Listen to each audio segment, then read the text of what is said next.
On January 7th, 1996, a historic storm moved into the northeastern United States, and first responders across the region began preparing for what they knew could be a long and unpredictable night. When Thomas Dorr Sr. received a call from the firehouse where he volunteered in his town, he told them he would head in and stay overnight to help if needed. But Tom never made it to the firehouse. A search for him would end in a devastating discovery at a local park near his home. In the years that followed, suspicion turned toward those closest to him. Still, 3 decades later, no one has ever been charged in Tom's brutal death. Tom was known as a hardworking and dedicated member of his community, someone who consistently showed up when others needed help. His friends and colleagues have worked to keep his name and story alive ever since, and this episode aims to do the same. I'm your host, Megan, and each week on A Simpler Time True Crime, I cover older unsolved cases and challenge the idea that a simpler time means a safer time. This week, I'm bringing to you the unsolved murder of Thomas Dorr Sr.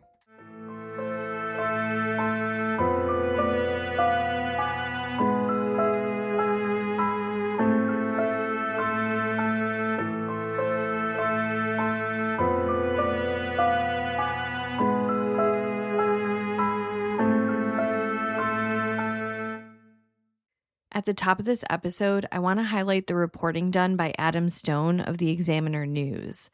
As always, I have clipped, sourced, cited all materials used to put this episode together, but his 2024 in-depth piece really filled in some of the blanks for me, and so I've listed it first in the source material, and I encourage you to go read it as well, as it has some additional pictures and old newspaper clippings too. And so with that, let's get started. Sunday, January 7th, 1996 started with anticipation. Residents all over the northeastern United States were scrambling to the grocery stores to buy up all the bread, milk, eggs, and other staples. And let's be honest, probably making a stop at the liquor store too. The occasion? A historic nor'easter was supposed to be peppering this entire part of the country. For Pleasantville, New York resident Thomas Dorr Sr., he knew this likely meant for a long night ahead for him.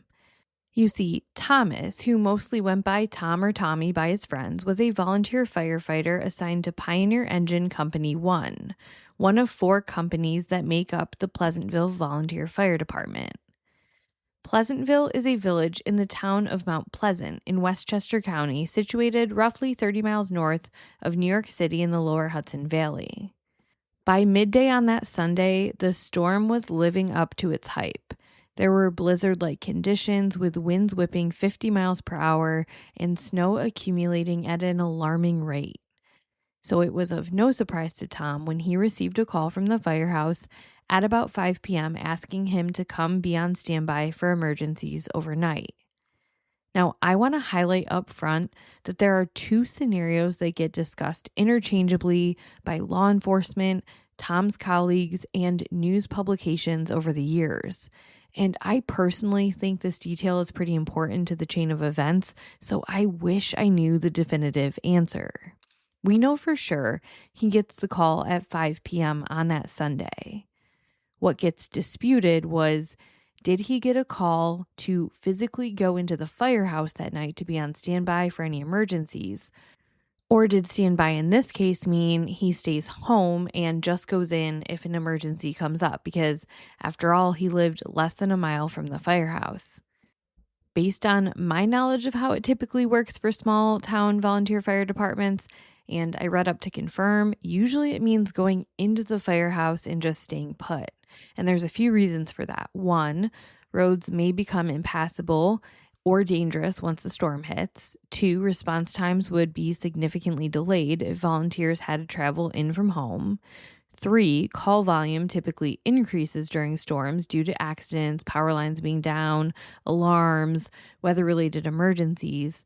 And 4, having crews already in-house allows apparatus to roll out within seconds rather than waiting for members to arrive.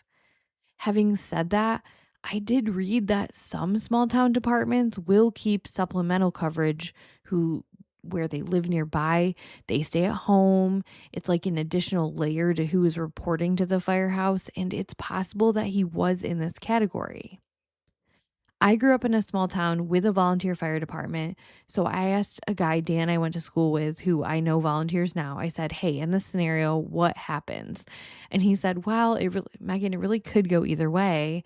But how we do it is have people report to the firehouse directly. All original reporting from 1996 is reported that way, that he was supposed to physically go in that night and that he was on his way in." As I get into this story more, you'll understand why I'm so hung up on this detail. Early on, this is what was known. Tom was supposed to report to the firehouse. He never made it there.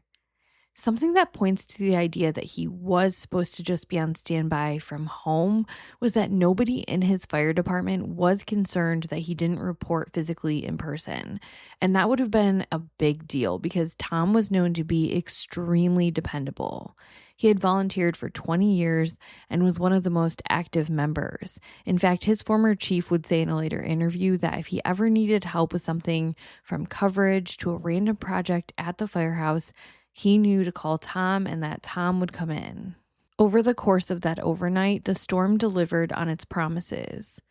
Most of Westchester County was buried in 2 feet of snow by the next morning. And just to give you some additional perspective on the significance of the storm, New York City public schools had their first snow day since the blizzard of 1978, an 18-year gap. And that was because the roads were not passable whatsoever, and public transportation was largely halted. Buses were unable to run, cars were buried, the subway service was extremely limited. And it wasn't just limited to this area. Virginia got over 20 inches in this storm, as did Rhode Island and Baltimore, Maryland, the D.C. area. Major cities in these states went from having pretty regular violent crime to almost nothing during this time because people were literally just holed up in their homes. This historic storm was one of only 3 ever to be rated a level 5 extreme on what's called the Northeast Snowfall Impact Scale. So I know a lot of people hear it and say, "Oh yeah, there was snow, but this area is used to snow. How big of a deal could it have been?" No, this was one of those legitimately big historic storms. So Tom doesn't report to work, but the next morning, just after 8 a.m., the firehouse receives a phone call. It's Tom's wife, Jane, and Jane called to speak to Tom. The guy who answered was confused, and Jane said he was supposed to be there. He left here to go there last night, and he certainly hasn't been home. Jane also said that Tom had not reported to work that Monday morning at his paid full-time job, which he was a water pump station manager for the Department of Public Works in White Plains, New York, which is about 10 miles south of Pleasantville. Concerned, Jane contacted the Mount Pleasant Police Department. Sharing in her concern were the men who had worked overnight at the firehouse, knowing this just wasn't like Tom. So 4 of them set out to search for Tom. I'm going to have a map of the area on the podcast Instagram at Simpler Time Crime Pod, but Tom only lived just under a mile away from the firehouse. He lived on a place called Pollywiggle Lane. This backs up to some trails that lead into a county park called Graham Hills Park. The main entrance is elsewhere, but Tom would hike up into the park from the trails behind his house, which were more steep and rugged. Within the park was a flock of wild turkeys, which Tom was known to tend to every single day, no matter the weather. In fact, as crazy as it sounds to go check on some wild turkeys during a blizzard, the poor weather conditions may have actually made him more apt than ever to, just to make sure his beloved flock was faring okay. It then also wasn't uncommon for him to set out on foot to the firehouse, and Jane reports that this was his plan for that day. Now, this I feel kind of mixed about. On one hand, if you've ever walked anywhere in the snow, what is normally a 15-minute walk could be easily a 45-minute walk or more. And this was nasty weather. Cold, very fast mile-per-hour winds, terrible visibility. But on the other hand, I don't know how passable the roads even were, so walking may have been his only option to really get there. The park is technically in the opposite direction of the firehouse, but this wouldn't have been a major detour. We're talking a football field or 150 yards at most. Given this knowledge, the 4 firemen started searching the park. They were walking around looking for any signs when suddenly one of the men tripped over something in the snow. And as it all came into focus, they realized they had encountered the absolute worst possible outcome in their search. They stumbled over a person, and as they dug through the 2 feet of snow, they discovered their friend, Tom Dorr. But he hadn't suffered some sort of medical emergency, and he hadn't frozen to death in the elements. It was clear that Tom Dorr had been the victim of a violent homicide, and this would set off the beginning of what has now become a 3-decade quest for answers and accountability.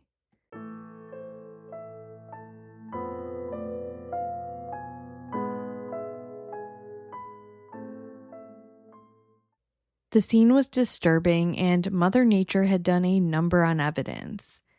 At the scene was Tom's container of birdseed a few feet from his body. There was blood on a nearby tree, likely cast off during the attack. And Tom, he had died a violent death. He had severe blunt force trauma to the head. He then had multiple cuts and stabs to his chest, face, and his throat had been cut. It was theorized that at his stature, to be killed with something other than a firearm, he most likely was struck from behind and possibly even knocked out, likely just ambushed and then stabbed. Imagine being those 4 guys out there looking for one of their own, and then literally tripping over him and finding this scene. One of them, a man named Lloyd Rogers, who was also a close friend of Tom's, said to the Daily Times, quote, "When I saw him, my knees gave out and I just fell to the ground. You can't believe what it feels like to see someone you've known since you were a kid laying in snow like that. We were just dumbfounded. I couldn't sleep for a long time after that." End quote. It's just heartbreaking to imagine. Almost as significant as what was found at the scene is what was not. Because of the snow accumulation, there were no footprints, there was no murder weapon, and at this point, they are thinking that there are at least 2 things they're looking for: whatever object Tom was struck with and whatever he was stabbed with. Speculation was that his wounds were from a knife and the blunt force trauma was from a bat-like object. I mentioned that Tom had a wife, Jane. Tom was Jane's second marriage, and she had a son named Jeff from a previous one. Then together, Tom and Jane had one son, Tom Dorr Jr. Tom Sr. was 50 when he died in 96. His wife, Jane, was a couple of years older. His stepson, Jeff, was 25 at that time, and Tom Jr. was 15. Later reporting would talk about an additional stepson, another son from Jane's first marriage, but I've never found anything on him, and it sounds like he doesn't come up a lot because he wasn't living in the family home, whereas 25-year-old Jeff was. Late that morning, on Monday, January 8th, 1996, homicide investigators from Westchester County were pulled in. Not only did law enforcement need to break the tragic news to Jane and her family about Tom, they urgently needed to question them to put together a timeline of Tom's last known movements and get a sense of who they should be talking to. Initially, my understanding is that Jane's younger son, Tom Jr., was talking relatively freely to investigators, but that he didn't know much because he had been upstairs in his bedroom that night. Jeff and Jane were meeting separately with investigators, though what they said would not come out until years later. But within that same day, Jane and Jeff retained counsel and refused to speak any further with investigators. This certainly rubbed investigators the wrong way, but they stayed pretty mum about it. Westchester County Detective William Rem, who was the lead investigator on the case, simply told the press, quote, "It's a very odd turn of events." He added they had no suspects and no motive identified, but that although Tom did not have his wallet on him at the time, robbery had been ruled out as a motive. On Tuesday the 9th, an autopsy was conducted at the Westchester County Medical Examiner's office, and it was determined that Tom's time of death was about 6 p.m. on Sunday night. So 5 p.m. he gets the call. That's a very short window of time for him to enter that pathway, get to where his body would ultimately be found, and then fall victim to this violent attack. Nobody came forward as a witness to say that they had seen the murder take place, which isn't a huge surprise to me. I don't think many people were sharing in Tom's love of the outdoors on that day, but also nobody heard anything either, which I think is just important to note. Now, Jane's demeanor was considered pretty odd, and people who worked at the firehouse with Tom said it was kind of how it always was. She was just very cold, that the couple, they never seemed to really be that in love. She would come to events hosted by them and sort of keep to herself. John Brooks, a fireman friend of Tom's, would describe her as quote unquote an Addams family type, just kind of creepy. Now, I don't want to be too hypercritical of just that because some people are just introverted. But in the days that followed the murder, her behavior just really didn't do herself any favors. Just 2 days after her husband's death, she contacted the Department of Public Works, where Tom worked full-time, to inquire about any insurance or pension through his employer, which was totaling about $70,000 as a benefit back then, roughly $147,000 today in 2026. And pretty shortly after, she attempted to collect on his general life insurance policy. That was $105,000 at the time, or roughly $221,000 in today's money, adjusting for inflation. And we will revisit all the money aspects of this case in just a few minutes. But sticking with the timeline, a couple of other interesting behavioral things. Jane called up the firehouse within just a couple of days, like 2 days later, and asked them to come collect Tom's uniform. So they did, and she had it all packed up and just ready to go. The person who arrived reported that she did not seem distraught or upset whatsoever and was just very eager for him to take the uniform. He got the sense that she just wanted to unload all his stuff. And benefit of the doubt here, different ways of grieving. I could see where some people would be like, I can't bear to have the memories of him around. And then I could see where there's a different type of people who grieve in the way that is like, can I just keep his uniform? I'm going to prominently display it in my house in my makeshift memorial to him. So as a standalone, these little behaviors wouldn't really stand out, but altogether, they just give weird vibes. In the weeks that followed his death, including a candlelight vigil, friends would speak publicly to the media about Tom and his ways of being and the impact he had on their life. His close friend and supervisor at the water department, a man named Bob Allo, said, quote, "He was a gentle giant and he would do anything for anybody. We are all feeling a great loss." When it came up that Tom may have been feeding the turkeys when he was murdered, he added, quote, "That was Tom. He'd go out of his way to help animals. There's a bird feeder outside our window, and he'd make sure it was full for the birds," end quote. Then there was his friend, Glenn Fortunato. They knew each other through the Civil Services Employee Association, where Tom was a longtime member and Glenn the president. He said, quote, "You'd never think something like this would happen to Tom. He was a really nice guy with a dry sense of humor." Tom's Pleasantville fire chief would add, quote, "I could always count on him to be there Monday nights for training drills. I'll always remember him poking his head around a corner, talking and laughing. Tom was very personable and knowledgeable about a lot of things," end quote. And then there was the talk of his son, Tom Dorr Jr., who was just 15. His friend Bob Allo said that the two were two peas in a pod, so much alike, and that Tom Sr. was so very proud of his son. They loved a lot of mutual things like karate, wrestling, guitar, and they both enjoyed reading. At the vigil, a large wreath of carnations was erected, and friends and coworkers placed candles in the snow beneath the wreath. Curiously, Jane and her sons did not attend.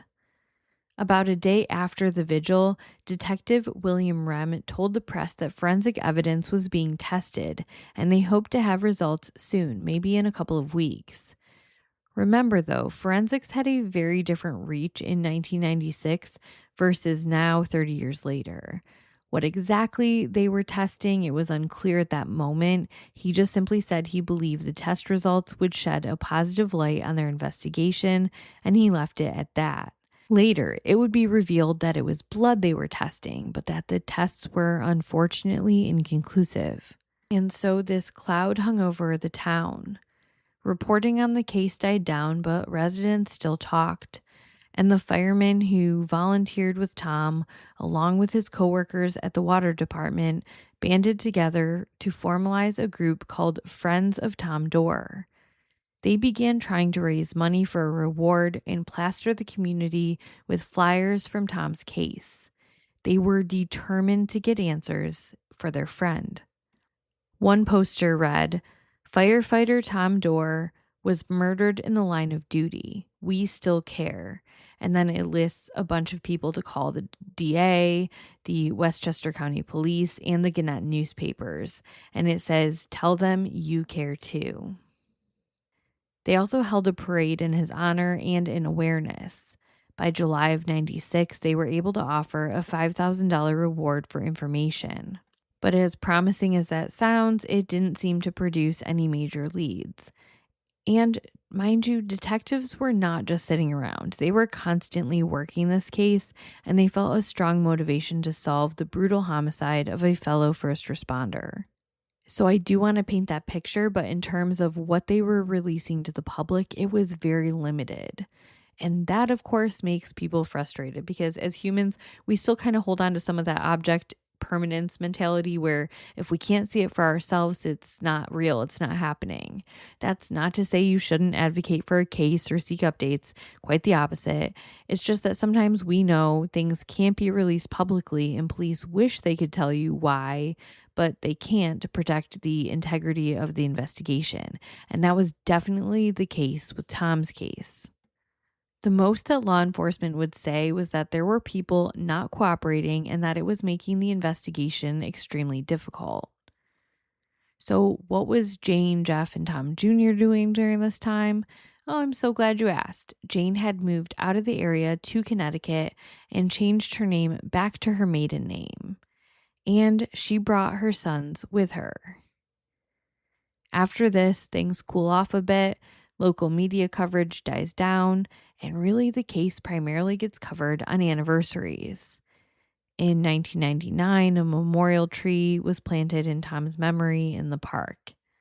And then, at the 5-year mark, police were finally ready to name suspects.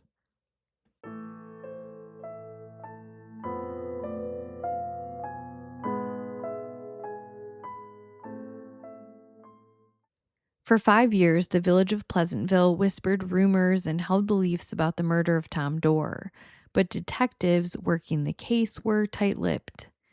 Then, just as the 5-year anniversary approached in January of 2001, they released a host of information that really pieced together so much of the puzzle. For the first time, they were ready to name a suspect. Well, 2 suspects, actually. And you guessed it, it was Jane Sawyer, the widow of Tom Dorr Sr., that's Sawyer's her maiden name, and his stepson, Jeffrey. And for the first time, we hear what Jane and Jeff told investigators on the day that Tom's body was found, but prior to lawyering up. So according to their stories, Tom gets a call to head into the firehouse that night for standby duty during the storm. He says he's going to go feed the turkeys he cares for up in the park. And on this blustery, beautiful blizzard day of all days, Jane and Jeff decide that, hey, we're going to go feed the turkeys with you. No time like the present. But here's the problem. They never went with Tom to feed the turkeys. That was his solo guy activity, his piece away from his chaotic household that I'm about to tell you more about. But on this day, one of the storms of the century, literally, they decide they're going to tag along. So then apparently they're hiking up the trail and Jane says, "No, never mind. This is too much. It's too snowy. It's too cold. I'm going to turn around." And based on everything I read, here's where their accounts diverge a bit. In some variations, Jeff walks his mother back to the house, and in others, he lets his mom walk back and he comes back a couple of minutes later. Westchester County Police Lieutenant Christopher Calabrese, who was head of the major crime squad at the time, said in a press conference, quote, "Our basic focus is still that 3 people walked into the woods together that day. 2 came out, and the 3rd person was found murdered. We know who those 2 people were, but the difficulty is a lack of physical evidence." Now, there is something I want to be clear about. According to the source material, a couple of different people, including a neighbor, said that they saw Jane, Jeff, and Tom go into the woods late that afternoon/early evening. So it is just odd. Beyond their impromptu trip into the woods in a blizzard, other significant things were revealed, probably the biggest of which was that Jeff was addicted to heroin, and he and his stepfather had gotten into a large confrontation that day. In fact, they fought regularly. Apparently, Jeff was desperate to score drugs, and even though the entire Northeastern United States was in the state of emergency, he wanted to get to New York City to pick up said drugs. Problem is, he didn't have a vehicle that was going to be able to navigate those roads. But his stepfather, Tom, did. So he asked Tom to borrow his all-wheel drive vehicle, to which Tom said, "Absolutely not." This caused a huge blow-up argument, but according to Jane and Jeff, apparently before Tom went to feed the birds, he had a change of heart and said that Jeff could use the vehicle. And thus, Jeff and his friend, a man named Mike S., used Tom's car to do a drug run to New York City. Just as a quick note, it is here at the 5-year mark that police say Tom was not expected to report to the firehouse that night, that the call was simply to say, "I'm available if you need me, so just take that as you will." So here's a list at this point this is the list that made investigators suspicious. This is the weird behavior. 1, this sudden desire to hike into the woods in a blizzard. 2, discrepancies in Jeff and Jane's stories, particularly around Jeff's movements that Sunday evening. And 3, the argument and the idea that suddenly Tom Dorr would have a change of heart and tell his stepson, "Yeah, definitely take my vehicle in this historic blizzard and go purchase drugs." Jane must have picked up onto this and immediately stopped cooperating. She granted one interview the entire time, and it was to a now defunct local publication where she basically said, "I don't know why people are so worked up about me having a lawyer. If you watch TV shows, people retain lawyers all the time, so I don't know why people are mad at me about this." And that's basically all she's ever said publicly. People have gone around and tried to get interviews with her over the years. They've even tried to surprise her, and she just slams the door in their face. Now, you may be wondering, why the 5-year mark? Why are investigators just now releasing this information, and why do they release it now? And here's where we're going to dig into the financials. Because actually, right at this time, a lieutenant was set to testify in a hearing relating to a denial of Jane being paid out the $70,000 from the water company. The New York State and local retirement systems had denied her request because of her being listed as a suspect in her husband's murder. Jane Sawyer's lawyer downplayed the suspect angle, saying it was just normal in general for the spouse to be considered a suspect and that police really had nothing on her. The lead detective on the case testified, saying, "The only way we would rule out Jane Sawyer is if we had evidence someone else committed this crime without her assistance." Now, not many people have covered this case on podcasts, but Derek from the detective perspective did, and he said here from his observation, it seems like the detective was almost trying to feed Jane this as an option, like, "Hey, if you want to roll over on the perpetrator here, let's talk." Jane would ultimately lose out on the $70,000, and she didn't come forward with any more information. But backing up the timeline, she also had initially been denied the life insurance policy, the one that had a little over $100,000 in it. When she first applied in March of 96, she was denied, so a letter was written to detectives working the case, asking them to provide clarification on if Jane was still considered a suspect or not. Police wrote back saying Jane had not been charged, but that she also had not cooperated and was still definitely considered a suspect. In the letter, the lead detective wrote, quote, "If your client and her family care to cooperate and freely discuss the circumstances leading to Mr. Dorr's death, I will be in a position to honor your request or deny it, as the case may be." At that time, Jane was denied the payout, but she appealed and won the appeal, and the insurance company was forced to pay her. Despite so much momentum and an array of circumstantial evidence, the case grew cold. Nobody was charged, and it has stayed that way for years. But never in the absence of those who loved Tom Dorr speaking up. Each year, faithfully, Tom's friends put together a vigil to honor his life and bring visibility to the fact that nobody has ever been charged in their friend's case. I mean, many of these people don't even live nearby. They come back especially for this. Over the years, people continued to share memories of him, how he could always be found polishing his ladder, working on cars, or driving his little red car on Sunnyside Avenue. There are a few final details to discuss in this case. One is that Jane's family is and was deeply rooted in Pleasantville Fire Department. Her father was a lifetime member of 60 plus years, and he served as chief for many of them.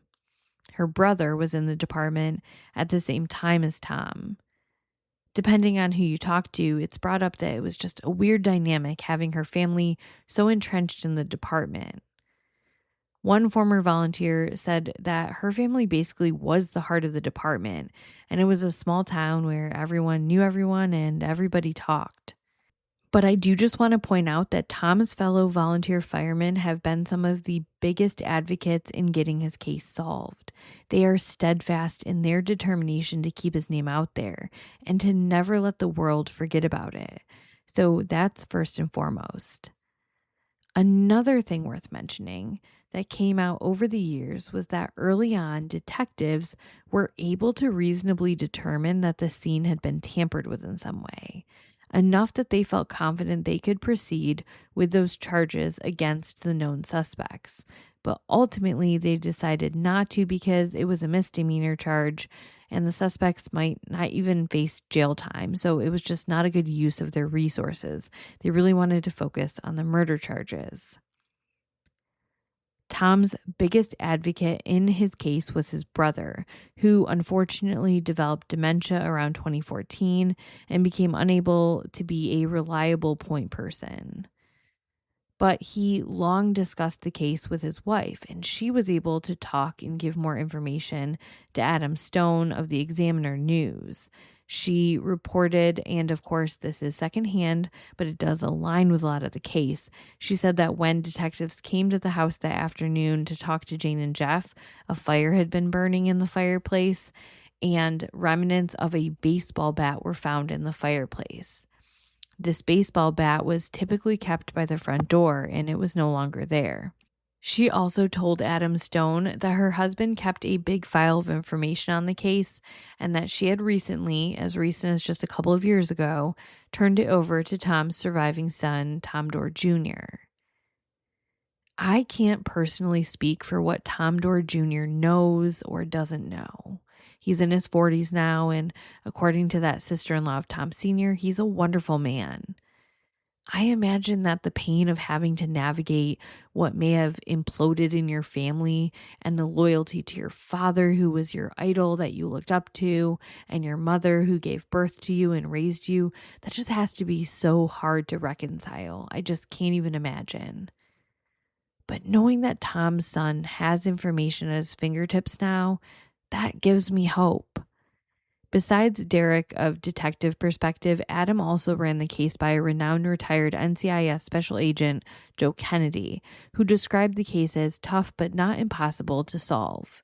He recommended that the cold case detectives re-interview Tom Dorr Sr.'s son, Tom Jr., as well as people who associated with Jane and Jeff over the years, because oftentimes people have talked. This year marked the 30-year anniversary of Tom Dorr's murder. In recent years, his friends have held out hope that they won't have to hold another vigil, even saying this might be the year that they can save their candles. I believe it's beyond overdue for that to be the case. Tom Dorr was a man committed to those he loved and his community, and he and those closest to him deserve to be able to close this chapter. If you have any information on the murder of Tom Dorr Sr., please contact the Westchester County Police Department Detectives Division at 800-898-TIPS, or you can submit online at tips@wccops.com. This has been another episode of A Simpler Time True Crime. If you wish to listen to episodes ad-free and get some bonus episodes, check out my Spreaker Supporters Club. It's buried below the source material in the show notes. You just click the link and sign up. If you can't support the show in that way at this time, it's free to leave a positive review or tell a friend. 2 things that help me grow tremendously. Case suggestions can be emailed to me at simplertimecrimepod@gmail.com, or you can just message me on Instagram. As always, thank you so much for listening, and I'll see you again next Monday.